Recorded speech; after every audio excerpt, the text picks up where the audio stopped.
ഇന്നലെ ഉണ്ടായ ഒരു അപകട വാർത്തയിലേക്കാണ്. നേര്യമംഗലം ചെമ്പൻകുഴിയിൽ കാട്ടാന പന കുത്തിമറിച്ചിട്ട് കോതമംഗലം മാർ അത്തനേഷ്യസ് എഞ്ചിനീയറിംഗ് കോളേജിലെ വിദ്യാർത്ഥിനിയായ ആൻ മരിയ മരിച്ച സംഭവത്തിൽ അപകട സ്ഥലത്തു നിന്നും ജോസൽ സെബാസ്റ്റ്യൻ തയ്യാറാക്കിയ റിപ്പോർട്ട് കൂടെ കാണാം.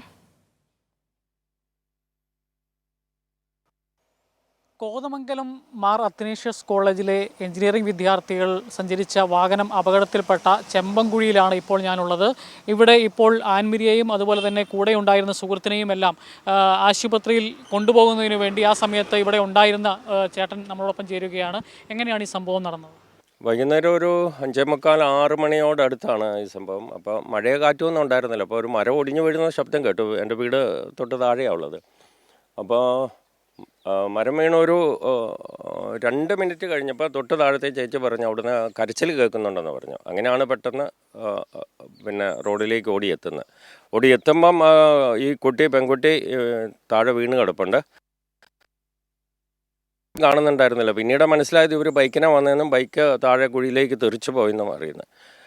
കുട്ടി വീണ് കിടക്കായിരുന്നു. ഞാൻ വരുമ്പോൾ കുട്ടി അനങ്ങുന്നുണ്ട്. പക്ഷേ അത് കഴിഞ്ഞൊരു അല്പസമയം കഴിഞ്ഞപ്പോഴത്തേനും കുട്ടി അബോധാവസ്ഥയിലായി. അപ്പം ഞാൻ കുട്ടിയെ കഴിഞ്ഞ കൂടുതൽ എവിടുന്നേലും ഒരു വാഹനം കിട്ടിയാൽ പെട്ടെന്ന് ഗേറ്റ് വിടാനുള്ള ഒരു ഉണ്ടായിരുന്നത്. നിരന്തരം കാട്ടാന ആക്രമണം ഉണ്ടാകുന്ന ഒരു സ്ഥലമാണ്. ഇത് കാട്ടാന സ്ഥിരം ശല്യമാണ്. ഇപ്പം ഞാൻ താമസിക്കുന്ന പറമ്പിൽ കൂടെ മിക്കവാറും ആന വരാറുണ്ട്. വാഴ, തെങ്ങ്, കവുങ്ങ് ഇങ്ങനെയുള്ള ഒരു കൃഷി സാധനങ്ങളും നമുക്ക് ഇവിടെ കൃഷി ചെയ്യാൻ മേലാത്ത സാഹചര്യമുണ്ട്.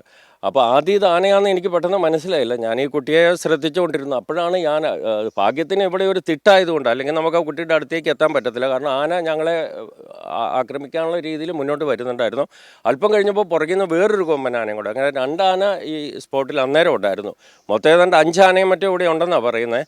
അപ്പോൾ ഇതൊരു നിരന്തര ശല്യമാണ്. അപ്പം ഈ ആനയെ ഇവിടുന്ന് പെരിയാറ് കടത്തി അക്കരെ കയറ്റി സോളാർ ഫെൻസിങ് സ്ഥാപിക്കാനുള്ള നടപടി കൈക്കൊണ്ടിട്ടുണ്ട്. പക്ഷേ അത് ആന കടന്നു പോകുന്നിടത്തോളം ഇതൊരു ഭീഷണിയാണ്. ഇപ്പോൾ ഇത് വേറൊരു ഭീഷണി എന്നാന്ന് വെച്ച് കഴിഞ്ഞാൽ ഈ റോഡ് മുഴുവൻ ഈ വനത്തിൻ്റെ തീരത്തോടെയാണ്. അപ്പോൾ ഇങ്ങനെ മരം എപ്പോഴാണ് തള്ളി വിടുക എന്നുള്ളത് ഒരു വലിയ പ്രശ്നമാണ്. അങ്ങനെയുണ്ടെങ്കിൽ ആന ഇഷ്ടപ്പെടുന്ന പന, തെങ്ങ് ഇങ്ങനെയുള്ള മരങ്ങൾ ഒരു കാരണവശാലും നമുക്ക് വെച്ച് നിലനിർത്താൻ മേലാത്ത ഒരു സാഹചര്യമുണ്ട്. കാരണം അപ്രതീക്ഷിതമായിട്ട് ഇതിപ്പം ആ സമയത്ത് വഴി വിജനമായിരുന്നു. അതേസമയം ഒരു ട്രാൻസ്പോർട്ട് ബസ്സോ യാത്രക്കാർ കൂടുതലുള്ള വാഹനങ്ങളോ വരുന്ന ഇതുപോലെ പനയോ മരമോ മറിച്ചിട്ട് കഴിഞ്ഞാൽ പന മാത്രമല്ല, പന മറിച്ചിടുമ്പോൾ വനത്തിനടുത്തേക്കുന്ന മരങ്ങളും കൂടെ കൂടിയാണ് വീഴുക. അപ്പോൾ അതൊരു വലിയ ഭീഷണിയാണ്. ഇതിന് പരിഹാരം കാണേണ്ടതുണ്ട്. അതാണ് ഇവിടെ പറയാനുള്ളത്. നമുക്ക് ഈ കാണാവുന്ന പരിസരത്ത് തന്നെ ഒരുപാട് പനകൾ തന്നെ നിൽക്കുന്നുണ്ട്. ആനയ്ക്ക് ഏറ്റവും ഇഷ്ടപ്പെട്ട ഒരു ആകാരമാണ് ഈ പനയുടെ പട്ടയും അതുപോലെ തന്നെ അതിനകത്തുള്ള ഇപ്പോൾ ഈ പനയാണെങ്കിൽ പോലും അത് ചവിട്ടി പൊട്ടിച്ച് അതിനകത്തെ ചോറ് തിന്നുന്നതിന് വേണ്ടിയുള്ള ശ്രമമാണ് ആന നടത്തിയിരിക്കുന്നത്. അതിനു വേണ്ടിയിട്ടാണ് ഈ പന മറിച്ചിടുന്നത്. ഇത്രയും നിരന്തരമായി ഇത്തരം കാട്ടാനകളുടെ ശല്യം ഇവിടെ വർദ്ധിച്ചു വരുന്നതിൽ ജനങ്ങളും ശക്തമായ പ്രതിഷേധത്തിലാണ്.